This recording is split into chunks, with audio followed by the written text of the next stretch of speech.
Hello, my name is McKenna, and today I'm going to go over a college project that I've been working on for about a week, and it's over psychological disorders in movies because it's for my college class of Psychology 101. It's a freshman course, you know, that sort of drill. And it's about generalized anxiety disorder in the movie What About Bob? So I have the directions or directional questions, if you want to call them that, in front of me along with my responses just to help guide me along a little bit. And I also have a few of my sources printed out to show you whenever they come up. I don't have the third one printed out. The first two were printed out prior to my full writing of this, so I decided not to print out the last one just because it would be a waste of time, I suppose.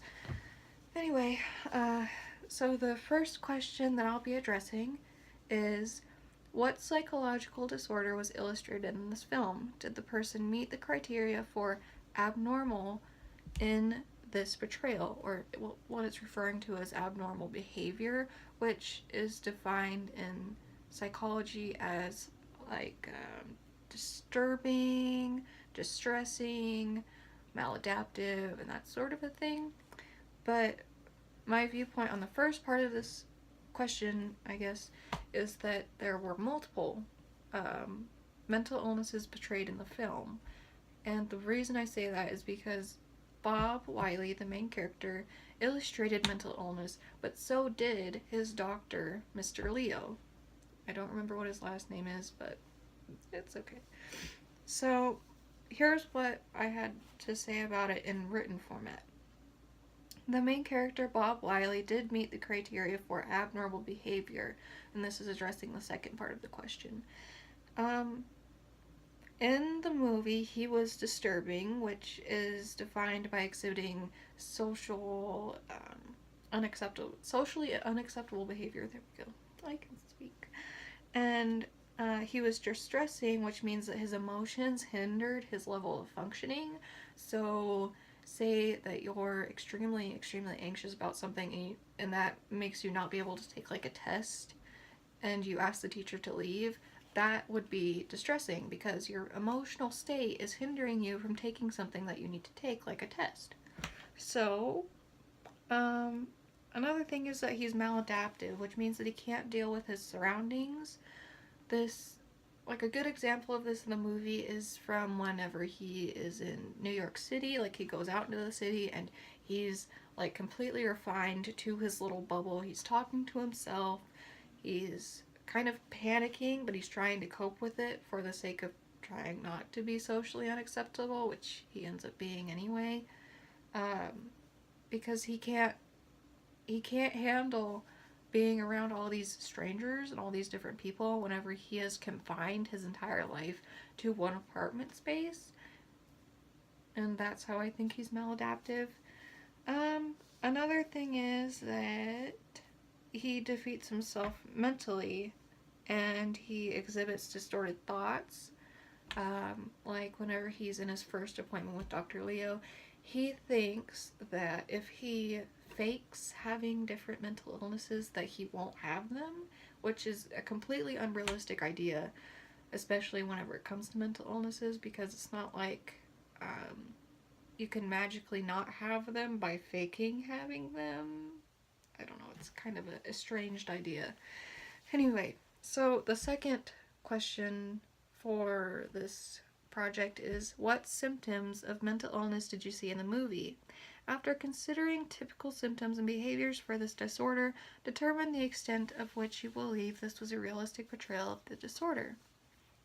And personally, it's kind of half and half, because some of it was realistic, other parts of it definitely were not, because it was more of a humorous film, more so than a mental awareness film to me. Within the beginning of the movie, Bob had a particular way of life. As I said before, he confined himself to an apartment. He had a set daily routine where he woke up to an alarm, he went and brushed his teeth, he ate, he put on deodorant, he talked to his fish named Gil, and he went to work, which was at home. He basically checked himself in and then turned around and went onto a computer to do his work and then checks himself out with a checker right next to him. So he confines himself quite heavily to his living space. This in of itself is not indicative of mental illness, however. Without the routine, like whenever he goes to the island or like the getaway place where Dr. Leo and his family are, he completely falls apart. He can't get on the bus. He's panicking.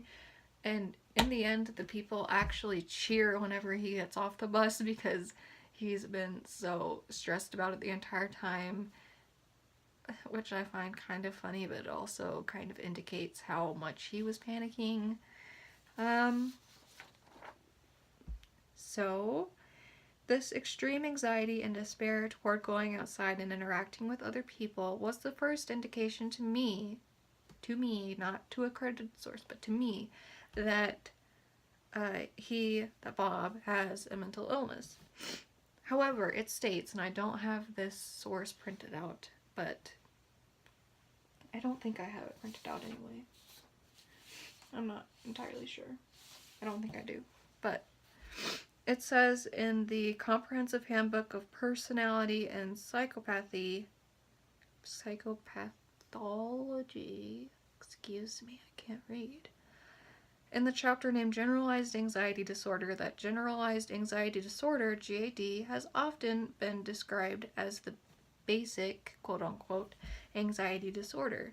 This conceptualization is due in part to its early onset, persistent, uncontrollable worry, and its primary element is anxiety itself.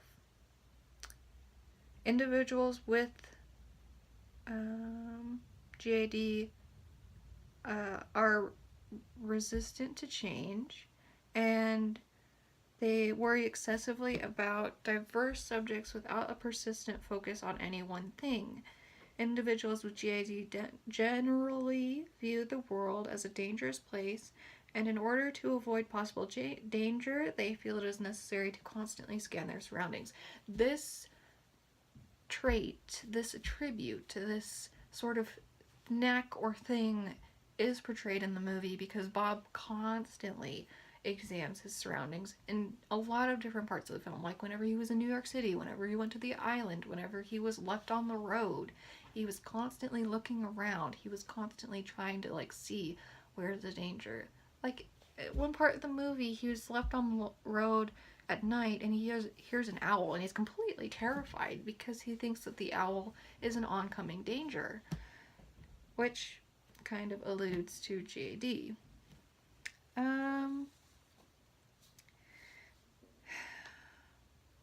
This excerpt explains not only what GAD is at its core, it also explains one key trait for those with GAD. Throughout the film, as I said, Bob constantly looks at his surroundings and that sort of a thing. So in this way, it is accurately portrayed. However, whenever it comes to the health effects of GAD, like a racing heart or the possibility of cardiac arrest, which Bob faked in the earlier part of the movie, it is not realistic. Alright, so now for number 3. Were any causal factors for the character's disorder suggested in the film? If so, which ones? So here's what I had to say. It's shorter than the other two, so I'm sorry if this seems like rambling. Yes, there were causal factors for the character's disorder suggested in the film. When Bob is in his introductory appointment with Dr. Leo, it's revealed that Bob is divorced from his wife. And what a causal factor is like the root of a problem. Like, you know, whenever you go to your friends and you're asking them and talking to them for advice and stuff, and they're like, well, what makes you think that?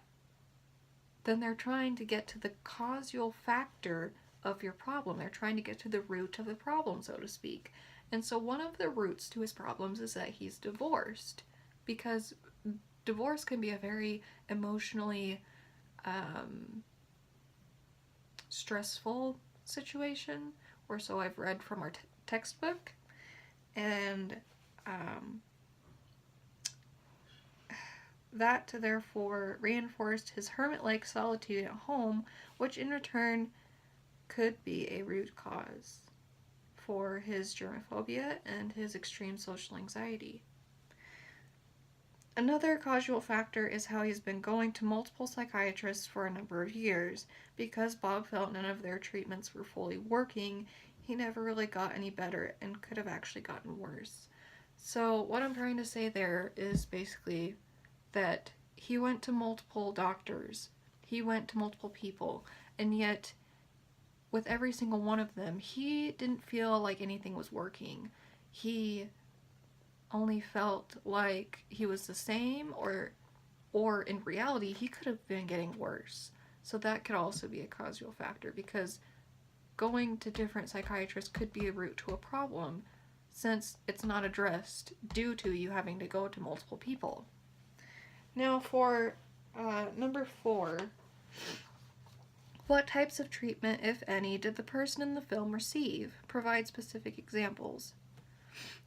Based on what you've learned, is this form typical for individuals with this disorder? Why or why not? Oop, excuse that. There are only a few more questions after this, by the way. So, in the film, Bob is mostly given talk therapy. I'm trying to think of this as how my high school psychology teacher explained it.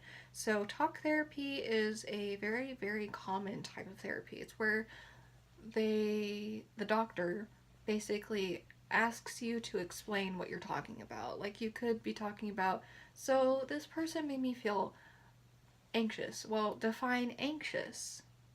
See, that's a kind of talk therapy, because you have to go in depth about what you think anxiety is.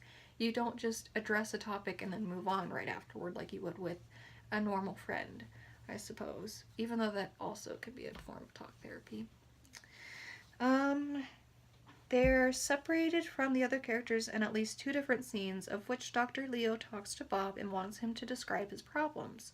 The first time this happens is in the introductory appointment, whereas another time would be where Dr. Leo gives Bob his prescription to go on vacation whenever he is on vacation. How that is talk therapy to me is because they were talking to each other, they were conversing, they were getting to the root of one of his other problems, like how he's stressed all the time, he is constantly working. And so what Dr. Leo does is kind of ingenious in a way, because he writes down a prescription, since he knows that Bob goes strictly by a prescription and says to go on vacation, and that completely loosens up Bob's character because he no longer feels so much stress. So, another method of therapy that Dr. Leo attempts to administer near the end of the film is the so-called death therapy. So, this is a completely fictitious type of therapy. It is not a real type of therapy that anyone administers unless you're a psychopath or a sociopath. And talk therapy, however, can help a patient with GAD, as I explained earlier. If a doctor recognizes if a person is more vulnerable to stressors than others, it can talk their patients through some of their feelings and issues. These so-called traits of vulnerability go as follows from the Indian Journal of Health and Well-Being in the article titled Effective Relaxation and CBT in Reducing Symptom of General Anxiety Disorder and Stress. And I actually do have this one printed out. It's right here, if you can see it. So I took something from this lovely little article. Not very little, but it says the individual's personality, coping strategies, life stages, age, sex, ethnic background, previous experience, number and intensity of stressors, and degree of social support he/she receives are seen to affect stress vulnerability.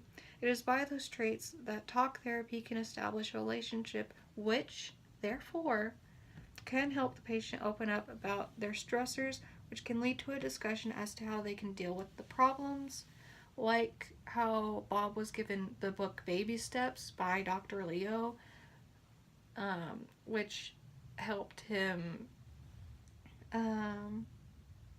to kind of address some of his vulnerability.